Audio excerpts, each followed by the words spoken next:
Assalamualaikum warahmatullahi wabarakatuh. Perkenalkan, nama saya Eli Septiani. Saya berasal dari UPBJJUT Surabaya.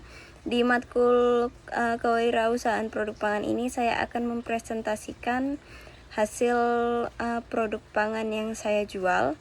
Dan juga sebelum saya mempresentasikan hasil PPT saya akan mempresentasikan yang tugas sesi lalu, karena saya belum sempat mempresentasikan itu.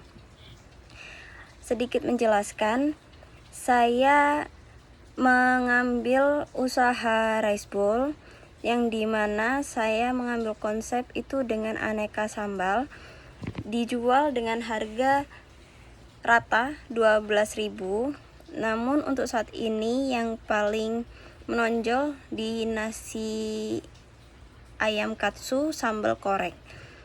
Di sini jenis produk dan atribut yang diharapkan saya akan menjelaskan satu-satu. Untuk rasa, atribut yang diharapkan memiliki variasi rasa yang beragam, terutama aneka sambal yang khas dan sesuai dengan selera konsumen.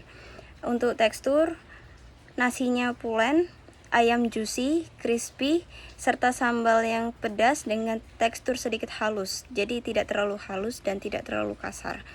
Dan warna, memiliki tampilan warna yang menarik dan menggugah selera tentunya. Aroma, memiliki aroma khas yang dapat meningkatkan selera makan. Kemudahan dalam memasak atau menyajikan, ini sangat mudah sekali karena tinggal menyajikan aja, dan praktis untuk dikonsumsi kapan saja. Kemasan, kita menggunakan paper bowl, praktis, aman, dan menarik, ada stikernya.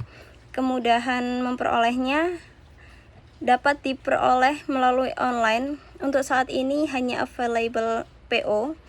Jika ada yang memesan, bisa WhatsApp atau via Instagram juga boleh.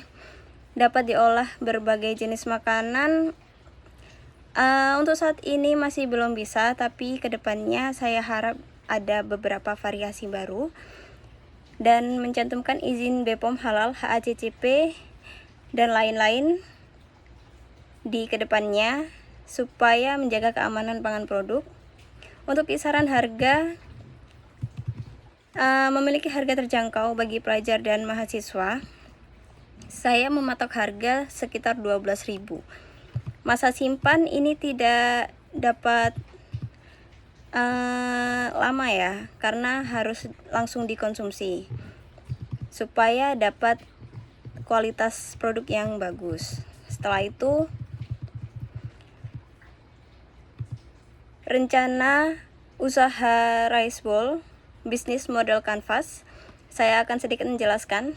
Customer segments, mahasiswa, pelajar, dan pekerja yang membutuhkan makanan praktis dan terjangkau. Untuk value proposition, menyediakan rice bowl dengan rasa lezat, harga terjangkau, variasi sambal yang cukup banyak, dan kemasan praktis. Channels, penjualan dilakukan melalui media sosial, aplikasi delivery online, ataupun booth penjualan langsung, itu untuk kedepannya. Customer relationship, memberikan pelayanan ramah, promo menarik, dan menjaga interaksi dengan pelanggan melalui media sosial. Revenue streams, pendapatan berasal dari penjualan rice bowl. Key resources, bahan baku, peralatan masak, tenaga kerja, media sosial, dan kemasan produk. Key activities, memasak promosi, pengemasan, pelayanan pelanggan, dan pengiriman pesanan. Lalu key partnerships, supplier bahan baku, jasa delivery online, dan pemasok kemasan. Cost structure, biaya bahan baku, listrik, gas, kemasan, dan promosi.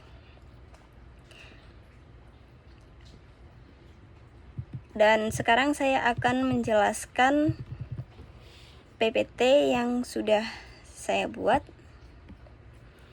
Pertama, saya akan mendeskripsikan produk saya. Bowlku merupakan usaha makanan cepat saji berupa rice bowl dengan menu utama nasi ayam katsu sambal korek. Produk ini dibuat untuk konsumen yang ingin makanan praktis, mengenyangkan, memiliki cita rasa pedas gurih yang cocok dengan selera anak muda maupun pekerja. Untuk aspek pemasaran,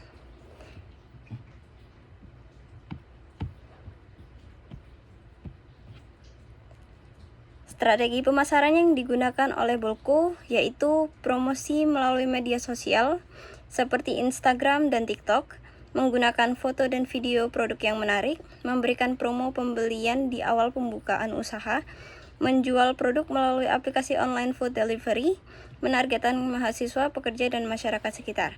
Selain itu, Bolko juga menjaga kualitas rasa dan pelayanan agar pelanggan melakukan pembelian ulang dan merekomendasikan produk kami kepada orang lain. Untuk keuntungan perusahaan ke depannya, yang diharapkan dari usaha ini antara lain memperoleh keuntungan dari penjualan harian, memiliki pelanggan tetap apabila kualitas produk terjaga, dapat memperluas variasi menu di masa depan, berpotensi membuka cabang kecil atau sistem kemitraan, membantu membuka lapangan pekerjaan sederhana. Usaha Rice Bowl memiliki peluang yang cukup baik karena makanan praktis masih banyak diminati oleh masyarakat. Dan umur usaha yang akan berjalan di masa depan direncanakan menjadi usaha jangka panjang yang dapat berkembang secara bertahap. Target perkembangan usahanya yaitu tahun pertama fokus memperkenalkan produk dan mencari pelanggan tetap. Tahun kedua meningkatkan penjualan dan menambah variasi menu. Tahun berikutnya memulai memperluas pemasaran dan meningkatkan kualitas pelayanan. Dengan pengelolaan yang baik, usaha ini diharapkan dapat bertahan dan berkembang mengikuti kebutuhan pasar. Faktor teknis dan teknologi ke depan yang akan digunakan. Teknologi dan faktor teknis yang akan digunakan seperti menggunakan peralatan masak yang lebih efisiensi dan hemat waktu, sistem pencatatan penjualan menggunakan aplikasi kasir digital, promosi digital melalui media sosial, marketplace, dan makanan, pemanfaatan layanan pasar antar online, penggunaan kemasan yang lebih aman dan praktis untuk konsumen. Penggunaan teknologi diharapkan dapat membantu meningkatkan pelayanan dan efisiensi usaha. Dan untuk lingkungan pasar yang potensial, untuk usaha ini yaitu area kampus atau kos mahasiswa, lingkungan perkantoran, kawasan ramai penduduk, dan pusat kuliner, konsumen usia remaja hingga dewasa muda, masyarakat yang menyukai makanan praktis dan pedas. Saat ini makanan Rice Bowl cukup diminati karena mudah dikonsumsi dan memiliki banyak varian rasa. Persaingan dan kompetitor untuk usaha Rice Bowl ini cukup tinggi karena banyak usaha serupa yang sudah berkembang. Namun, usaha ini memiliki beberapa cara untuk bersaing, yaitu menjaga kualitas rasa, kebersihan produk, menawarkan harga yang sesuai dengan kualitas, memberikan pelayanan yang ramah dan cepat, memiliki sambal korek dengan cita rasa khas, aktif melakukan promosi di media sosial. Dengan strategi tersebut, diharapkan mampu menarik perhatian konsumen dan mempertahankan pelanggan.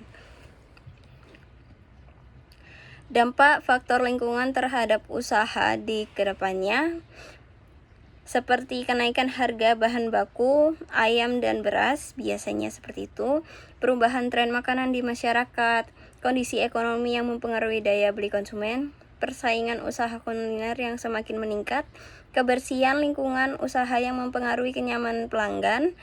Karena itu, usaha perlu melakukan penyesuaian agar tetap berjalan dengan baik.